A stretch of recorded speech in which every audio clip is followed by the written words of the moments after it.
네. 자, 이제 2교시를 시작하도록 하겠습니다. 음, 지난 1교시에는 기본적으로 여러분들과 함께 앞으로 수업 진행 관련된 내용들을 주로 말씀을 드렸고, 2교시에는 1교시 마지막에 제시했던 우리 군에서 적용하고 있는 9가지 원칙에 대해서 설명을 좀 드리겠습니다. 먼저 목표의 원칙입니다. 이 목표의 원칙은 있는 것처럼 분부대를 운용해서 확보해야 될 대상을 어, 정하는데, 이 대상은 뭐 통제선이 될 수도 있고 적 부대가 될 수도 있고 C4I 시설이 될 수도 있습니다. 어, 이 목표의 원칙은 전쟁 원칙의 가장 근원적인 원칙으로 볼 수가 있고, 결국은 목표를 탈취해야만 전쟁을 이길 수 있기 때문에 어, 이 목표를 탈취하기 위한 어떤 모든 수단들을 다 동원한다고 볼 수가 있습니다. 그래서 이 목표를 달성하기 위해서 군부대의 모든 역량을 집중하고 주도권을 보장하기 위해서 노력을 하고 있는 것이죠. 궁극적인 목표는 어, 나는 손실을 가장 적게 보고 적의 전투력은 최대한 손실을 강요하고 최종적으로는 적의 전쟁 의지를 말살하는 게 목표가 되겠습니다. 어, 이 1교시 때 알아봤던 전략적 차원에서는 어, 2차 대전 시 독일군이 어, 소련 모스크바를 목표로 설정하고 시가지전을 하는 어, 상황이 있는데, 이와 같이 독일이 목표 자체를 모스크바 시내로 선정하고 공격하는 이런 내용과, 작전술적 차원에서는 어, 북한군의 심리적인 마비와 공황을 달성하기 위해서 어, 그 목표를 메가더가 인천으로 상륙하는 그런 작전을 수행하는 것을 사례로 볼 수 있습니다.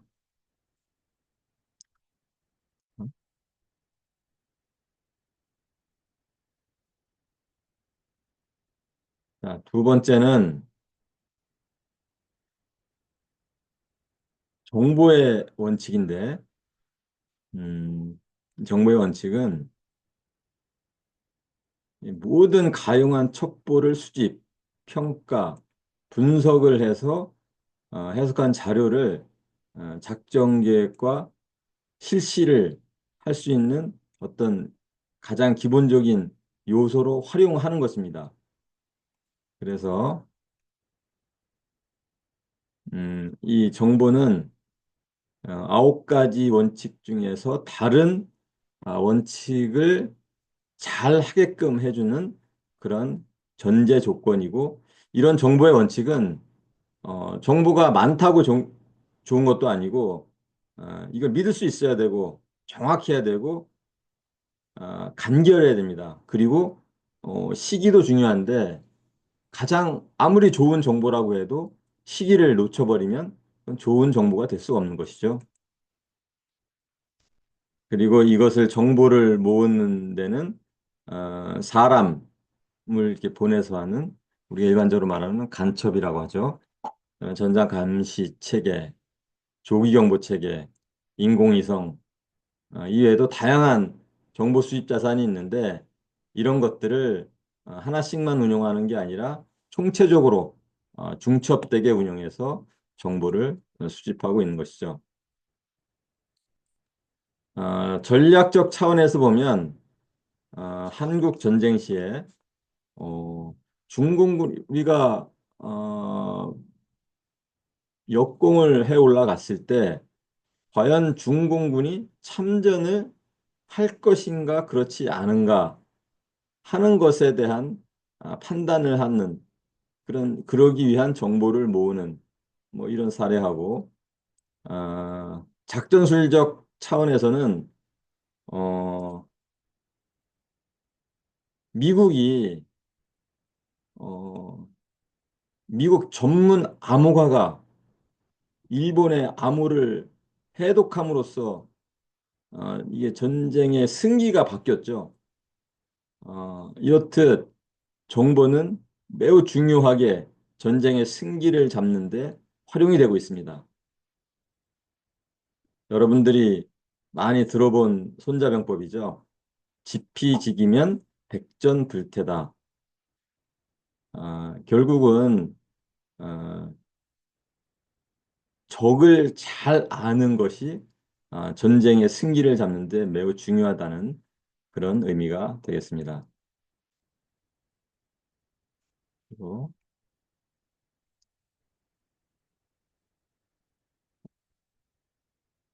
다음은 아, 공세의 원칙입니다.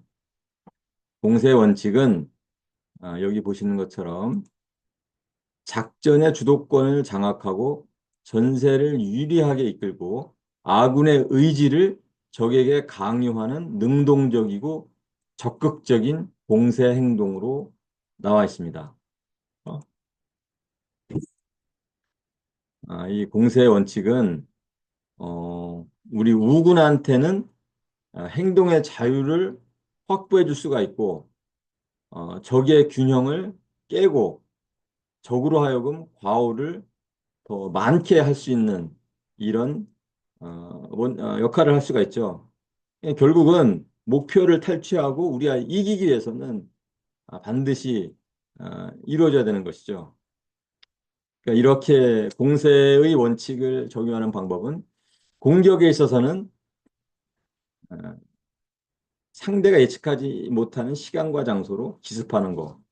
그 다음에 때로는 전투력을 과감할 정도로 많이 특정 지역에 운용하는 거. 또는 적이 상대적으로 약한 지점에 나의 주 전투력을 이용하는 것. 그리고 방어할 때는 적의 공격을 막다가 반대로 공세의 에, 이 시기가 오면 반대로 적을 공격하는 것. 그리고 화력을 집중적으로 운용하는 것. 어, 뭐 이런 그리고 또 하나는 내가 원하는 장소에서 적을 오게끔 해서 전투를 수행하는 것 이런 게 공세 행동이 될 수가 있습니다. 여기 보면 어, 4차 중동 전쟁을 전략적 차원으로 예를 들었는데 4차 중동 전쟁은 이집트와 이스라엘이 전쟁이죠. 결국은 이 전쟁은 20일 만에 전쟁이 끝났죠. 그러니까 결국은 초기 작전에서는 이집트가 승기를 잡아서 매우 적극적으로 공격을 했는데 아, 정세 판단을 잘 못함에 따라서 미국이 이스라엘을 돕기 이전에 종결했다면 아마 이집트가 승리할 수 있었던 것을 그 시기를 놓친 거죠. 그래서 공세를 이루지 못해서 결국은 이스라엘이 20일 만에 승리하는 그런 결과를 가져오게 됐습니다. 작전술적 차원에서는 한국전쟁에서의 낙동강 전선을 예를 들 수가 있죠. 북한군이 승기를 가지고 서울을 지나서 대구까지 속전속결로 왔는데 북한군 지도부의 판단 미스로 어, 공세의 기세를 몰고 계속 갔어야 되는데 그렇지 못했죠. 공세의 길을 유지하지 못해서 결국은 낙동강 전선에서 한국군이 방어를 하고 다시 역공할 수 있는 그런 음, 과오를 범하게 됩니다.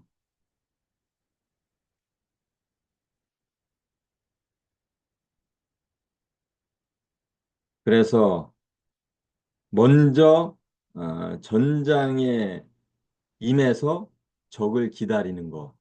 이게 위에서 얘기한 방어할 때 공세 원칙을 말씀드렸는데 그냥 내가 원하는 곳에서 적을 맞이하면 먼저 기다리고 다 준비된 상태에서 싸우게 되면 결국은 공세를 달성할 수 있다. 이런 이야기가 되겠습니다.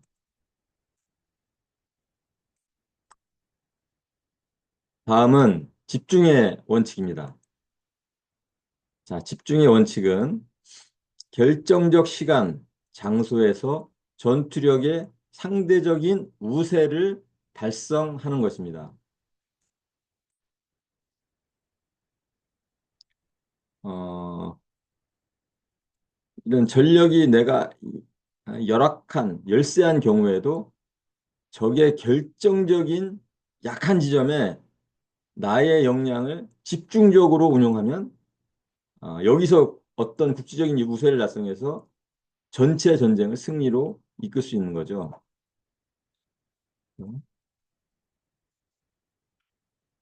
먼저 전략적 차원에서는 슐리펜 계획을 어, 들 수 있는데 이 프로이센 후기의 그 독일 총 참모장이 슐리펜 장군이 이걸 작성을 했죠.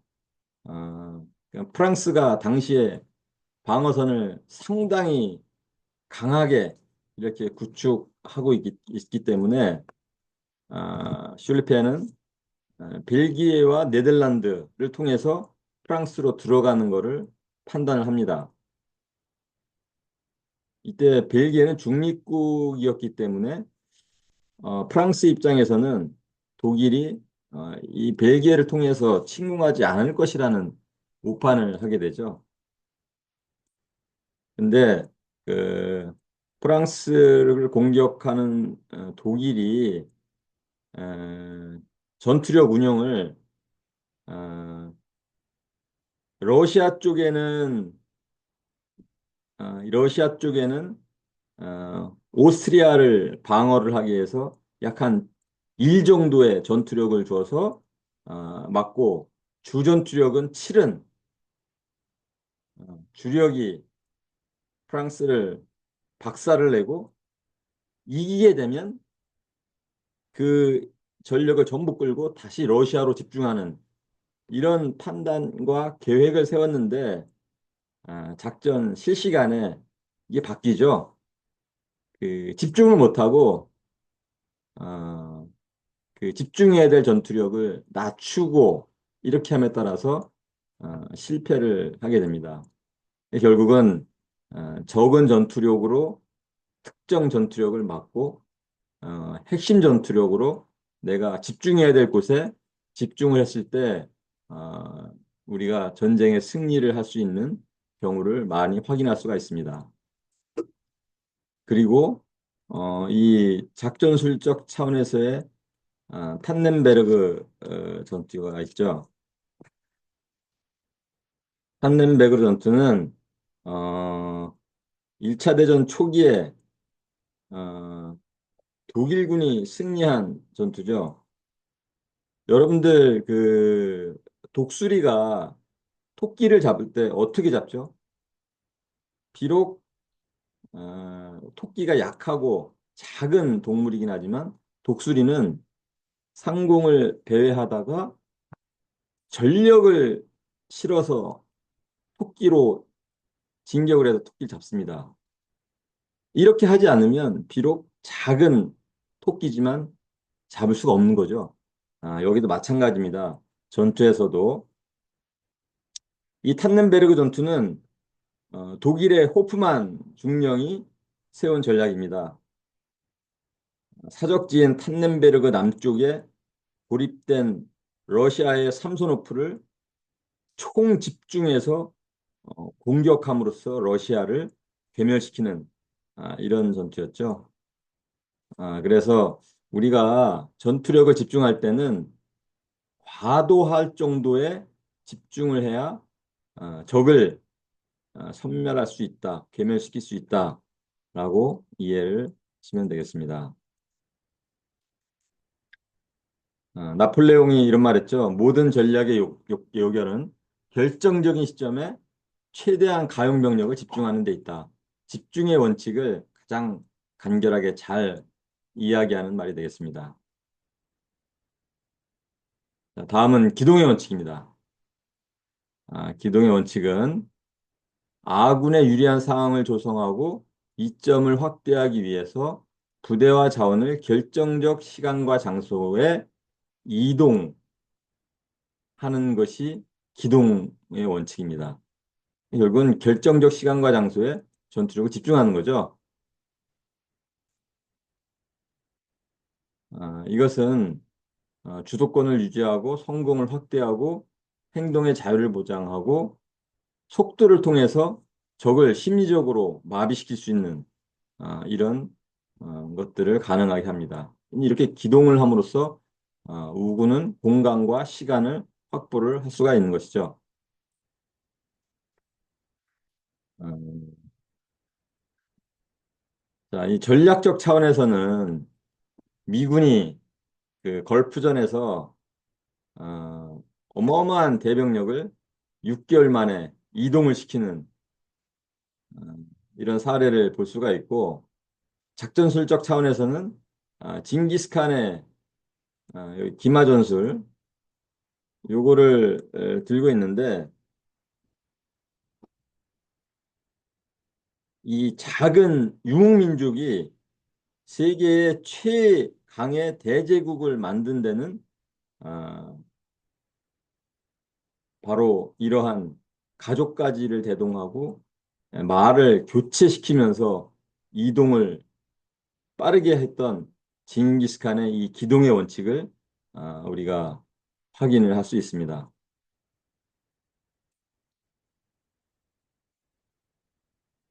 여기도 징기스칸이 말한 게 위대한 행복이란 적보다 먼저 기동하고 적을 정복하는 것이다 라는 말을 했습니다.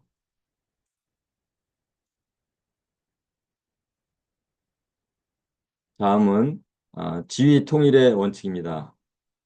지휘 통일의 원칙은 작전 요소와 재전장 기능을 작전 목적에 적합하도록 상호 결합하고 협조.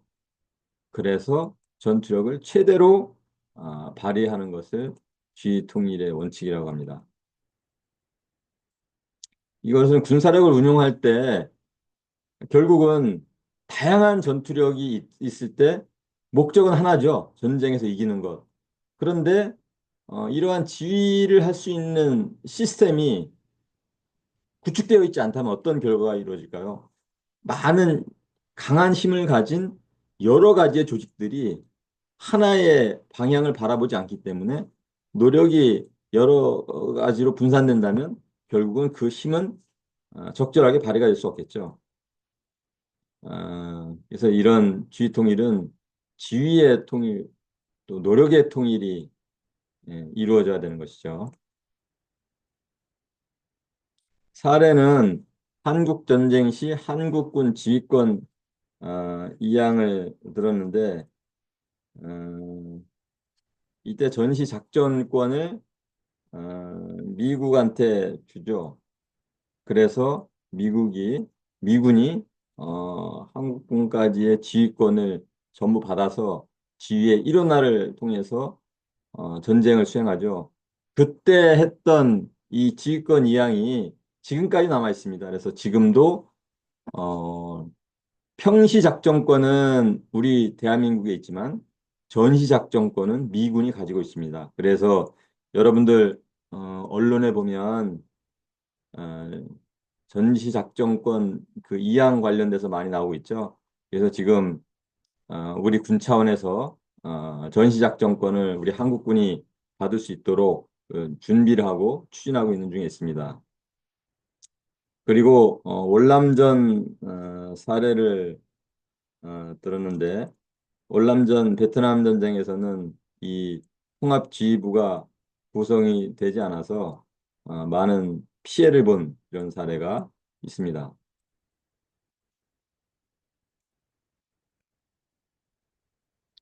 다음은 기습의 원칙입니다.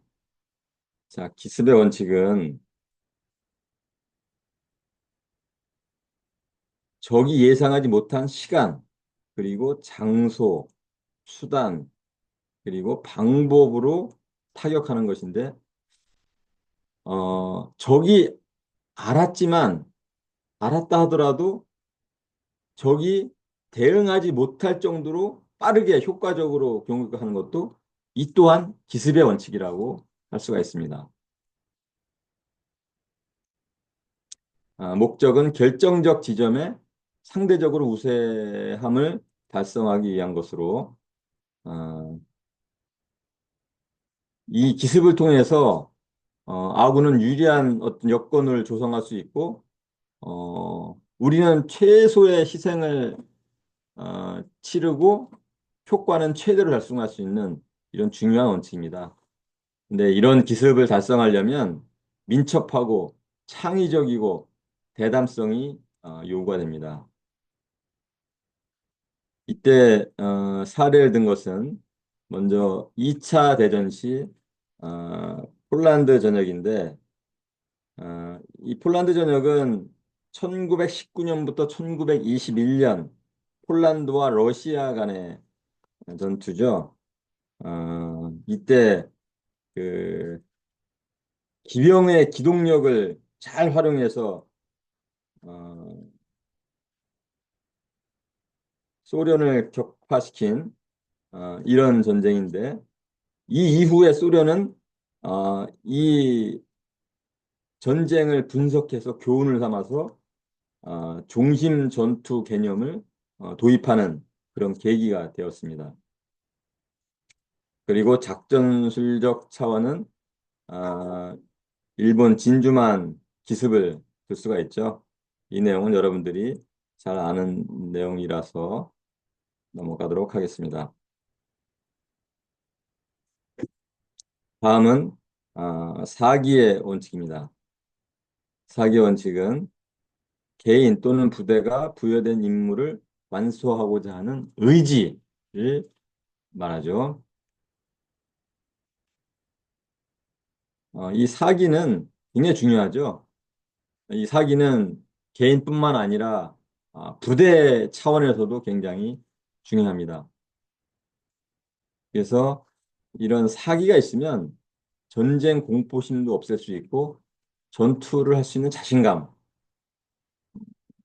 이런 것은 그냥 하루아침에 만들어지는 것은 아니고 평시에 지속적으로 훈련도 하고 교육을 하고 조직 내에서 우리 조직은 상당히 공정하고 신상필벌이 잘 이루어지는구나. 뭐 이런 것들을 개인과 그 조직원들이 공통적으로 느낄 때 만들어낼 수가 있겠죠. 어, 먼저 전략적 차원에서는 이스라엘의 중동전 승리도 들었는데 이 작은 이스라엘이 주변의 강국들 사이에서 전쟁을 할 때마다 승리라고 살아남으면서 우리는 누구하고 싸워도 이길 수 있구나 라는 사기가 충만하게 되죠. 이것도 사기의 원칙으로 어, 우리가 이해를 할 수가 있습니다. 두 번째, 작전술적 차원에서 나폴레옹이 롬바르디 전역에서 이 전쟁을 치르기 전에 연설을 하게 되는데 이거는 한번 제가 잠깐 여러분과 함께 공유를 한번 해보겠습니다. 롬바르디 전역에서 나폴레옹이 전쟁 전에 한 연설입니다. 장병 여러분, 여러분은 헐벗고 굶주린 상태에 있습니다. 정부는 여러분들에게 많은 빚을 졌습니다. 그러나 아무것도 해줄 수 없는 형편입니다. 이런 난관 가운데 여러분이 지금까지 보여준 용기와 인내는 참으로 강합니다. 그러나 여러분들에게는 아무런 조그만 영광도 얻은 것이 없습니다. 본인은 지구상에서 가장 비옥한 평야로 여러분을 안내할 것입니다. 풍요로운 지방과 부유한 도시 모두를 여러분은 마음대로 차지할 수 있습니다. 그곳에서 명예와 영광과 재산을 발견할 것입니다. 장병 여러분, 여러분에게 용기와 인내가 부족합니까? 뭐 이런 연설을 하고 사기를 장병들에게 북돋우고 전쟁에 참여하게 되죠. 그 전술적 차원에서는 그 춘천지구 전투의 심일중위를 들었는데 어, 당시에 6.25 전쟁에서 가장 공포스러운 적전차 그 모양만 봐도 이게 겁을 먹던 그런 전차를 당시 심일중위가 아, 스스로 직접 전차에 뛰어들어서 어, 전차를 경멸함으로써 이 행위가 장병들한테 끼친 사기가 엄청 컸기 때문에 적의 전진 속도를 줄일 수 있었다. 뭐 이렇게 평가를 하고 있습니다. 그래서 여기에 대한 명언은 정신력과 물질력의 효력 비율은 3대 1이라고 나폴레옹이 말을 했습니다.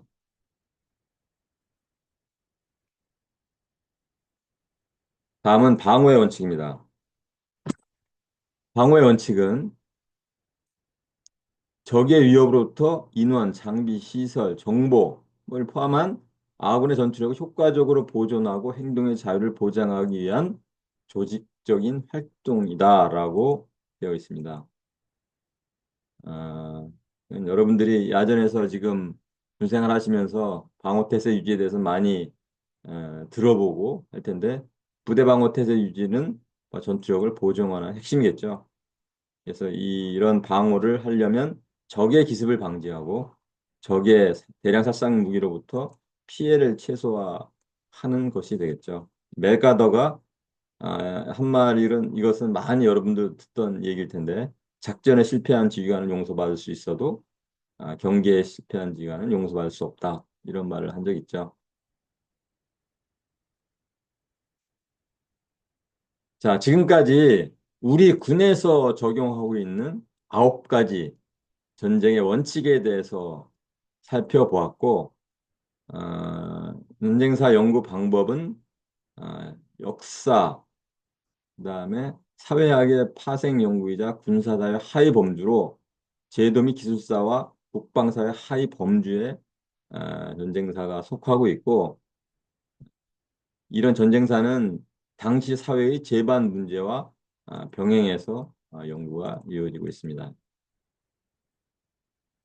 이런 전쟁사를 연구하는 목적은 전쟁에 대한 통찰력과 위기 관리 능력을 높이고 군사 문제에 대한 지식을 높이고 우리 군인으로서의 자질을 함양하고 미래전에 대한 대비를 할 수 있는 이런 목적으로 이루어지고 있습니다.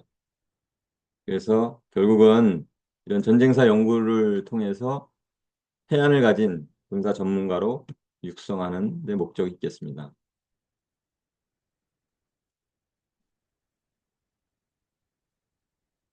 자, 지금까지 여러분들과 이제 2강 두 번째 시간을 가졌는데 9가지 우리 군에서 적용하고 있는 지상작전 원칙의 연칙을 상호 연관성을 여러분들이 한번 따져보고 생각해 보면 좋겠습니다.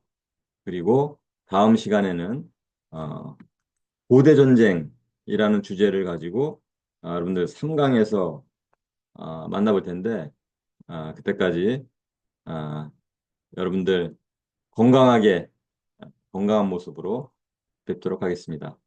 자, 오늘 강의는 여기서 마치도록 하겠습니다.